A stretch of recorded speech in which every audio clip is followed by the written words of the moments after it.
ನಮಸ್ಕಾರ ವೀಕ್ಷಕರೇ, ಇತ್ತೀಚೆಗೆ ಒಂದು ವಿಚಾರ ಪ್ರಚಾರಕ್ಕೆ ಬರ್ತಾ ಇದೆ. ಏನು ಅಂದರೆ, ಪಿತ್ರಾರ್ಜಿತ ಆಸ್ತಿ ತೆರಿಗೆಯನ್ನು ಜಾರಿಗೆ ತರ್ತಾರೆ ಅಂತ ಹೇಳಿ ಕಾಂಗ್ರೆಸ್ನವರು ಹೇಳಿಕೆಯನ್ನು ಕೊಟ್ಟಿದ್ದಾರೆ ಅಂತ ಹೇಳಲಾಗ್ತಾ ಇತ್ತು. ಅದೇ ರೀತಿ ಬಿಜೆಪಿಯವರು ಈ ಆಸ್ತಿ ತೆರಿಗೆಯನ್ನು ಜಾರಿಗೆ ತರೋದಕ್ಕೆ ಕಾಂಗ್ರೆಸ್ ಮುಂದಾಗಿದೆ ಅಂತ ಹೇಳ್ತಾ ಇದ್ರು. ಕಾಂಗ್ರೆಸ್ ಅವರು ನಾವು ಇದನ್ನ ಹೇಳಿಲ್ಲ ಅಂತ ಹೇಳ್ತಾ ಇದ್ರು. ಈ ಒಂದು ಪಿತ್ರಾರ್ಜಿತ ಆಸ್ತಿ ತೆರಿಗೆಯನ್ನು ಜಾರಿಗೆ ತರೋದ್ರಿಂದ ಯಾವೆಲ್ಲ ರೀತಿಯಾದ ಸಮಸ್ಯೆಗಳು ಬರುತ್ತೆ, ಇದರಿಂದ ಯಾವ ರೀತಿಯಾದ ಪರಿಣಾಮಗಳು ಉಂಟಾಗುತ್ತೆ ಅನ್ನೋದನ್ನ ಈ ವಿಡಿಯೋದಲ್ಲಿ ತಿಳಿಸ್ತಾ ಇದ್ದೀನಿ. ಸಂಪತ್ತು ಮರುಹಂಚಿಕೆ ಯೋಜನೆಯ ಭಾಗವಾಗಿ ಪಿತ್ರಾರ್ಜಿತ ಆಸ್ತಿ ತೆರಿಗೆ ಅಥವಾ ಎಸ್ಟೇಟ್ ಡ್ಯೂಟಿಯನ್ನು ಜಾರಿಗೆ ತರಬೇಕಾ ಬೇಡವಾ ಅನ್ನೋ ವಿಚಾರವಾಗಿ ಚರ್ಚೆಗಳು ಆರಂಭ ಆಗಿದ್ದು, ಈ ತೆರಿಗೆ ಜಾರಿಗೆ ಬಂದರೆ ದೇಶದಲ್ಲಿ ಜನರು ಆಸ್ತಿ ತೋರ್ಪಡಿಸಲು ಹೆದರುತ್ತಾರೆ, ಕಪ್ಪು ಧನ ಹೆಚ್ಚಾಗುತ್ತೆ ಅಂತ ಹೇಳಿ ಹಿರಿಯ ವಕೀಲರು ತಿಳಿಸಿದ್ದಾರೆ. 1985ರವರೆಗೂ ಭಾರತದ ಎಸ್ಟೇಟ್ ಡ್ಯೂಟಿ ಜಾರಿಯಲ್ಲಿತ್ತು. ರಾಜೀವ್ ಗಾಂಧಿ ಸರ್ಕಾರ ಈ ತೆರಿಗೆಯನ್ನು ರದ್ದು ಮಾಡಿತ್ತು. ದೇಶದಲ್ಲಿ ಸಂಪತ್ತು ಮರುಹಂಚಿಕೆ ಅಂದರೆ ವೆಲ್ತ್ ರೀಡಿಸ್ಟ್ರಿಬ್ಯೂಷನ್ ಅಂತ ಏನು ಹೇಳ್ತೀವಿ, ಮಾಡಲು ವಿವಿಧ ಕ್ರಮಗಳನ್ನು ಕೈಗೊಳ್ಳಲಾಗುವುದು ಎಂದು ಪಕ್ಷ ತನ್ನ ಚುನಾವಣೆ ಪ್ರಣಾಳಿಕೆಯಲ್ಲಿ ಹೇಳಿದೆ ಅಂತೇಳಿ ಚರ್ಚೆಗೆ ಇದು ಪ್ರಾರಂಭ ಆಗಿರುವಂಥದ್ದು. ಅಮೆರಿಕದಲ್ಲಿ ಈಗ ಆಲ್ರೆಡಿ ಎಸ್ಟೇಟ್ ಟ್ಯಾಕ್ಸ್ ಅಥವಾ ಪಿತ್ರಾರ್ಜಿತ ಆಸ್ತಿ ಏನಿರುತ್ತೆ, ಇದಕ್ಕೆ ತೆರಿಗೆ ವಿಚಾರದಲ್ಲಿ ಉಲ್ಲೇಖಿಸುವ ಮೂಲಕ ಸಂಪತ್ತು ಮರುಹಂಚಿಕೆಗೆ ರೂಪಿಸಲಾದ ನೀತಿ ಹೇಗಿರಬಹುದು ಎಂಬುದನ್ನು ಈಗಾಗಲೇ ಕೆಲವೊಂದು ಉದಾಹರಣೆಗಳ ಸಮೇತ ತಿಳಿಸಲಾಗಿತ್ತು. ಪಿತ್ರಾರ್ಜಿತ ಆಸ್ತಿ ತೆರಿಗೆ ಮೂಲಕ ಮನೆಯ ಹೆಣ್ಣು ಮಕ್ಕಳ ಮಾಂಗಲ್ಯಕ್ಕೆ ಕೈ ಹಾಕುತ್ತಾರೆ, ಹುಷಾರಾಗಿರಿ ಎಂದು ಪ್ರಧಾನಮಂತ್ರಿ ನರೇಂದ್ರ ಮೋದಿ ಅವರು ಕೂಡ ತಿಳಿಸಿದ್ರು. ಈ ಪಿತ್ರಾರ್ಜಿತ ಆಸ್ತಿಗೆ ತೆರಿಗೆ ವಿಚಾರವಾಗಿ ಪರ ವಿರೋಧ ಚರ್ಚೆಗಳು ಬಹಳ ನಡೆಯುತ್ತಿವೆ.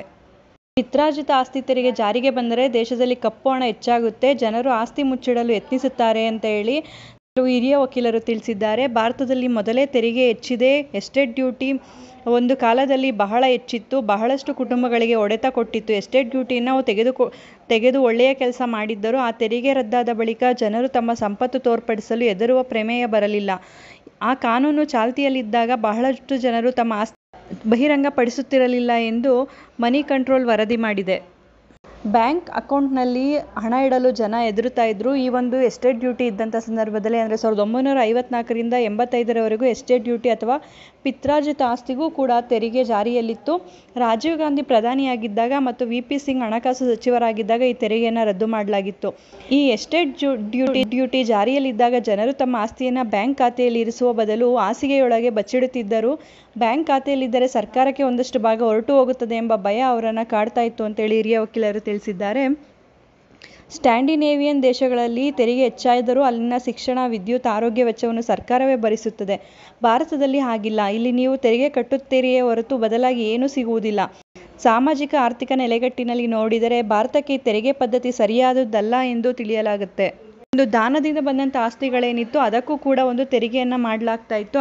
ನಮ್ಮ ಮಾಜಿ ಪ್ರಧಾನಮಂತ್ರಿಗಳಾದ ಎಚ್.ಡಿ. ದೇವೇಗೌಡರವರು ಪ್ರಧಾನಿಯಾಗಿದ್ದಾಗ ಅದನ್ನು ಕೂಡ ತೆಗೆದುಹಾಕಿ ಬಹಳಷ್ಟು ಅನುಕೂಲವನ್ನು ಮಾಡಿಕೊಟ್ಟಿದ್ರು.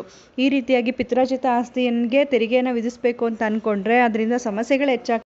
ಇದರಿಂದ ಆಸ್ತಿ ಮುಚ್ಚಿಡೋದಕ್ಕೋಸ್ಕರ ಕೆಲವರು ಅನ್ಯ ಮಾರ್ಗಗಳನ್ನ ಅಂದರೆ ಕಾನೂನು ಬಾಹಿರ ಮಾರ್ಗಗಳನ್ನು ಹುಡುಕ್ತಾರೆ ಅಂತ ಹೇಳಿ ತಿಳಿಸಲಾಗ್ತಾ ಇದೆ.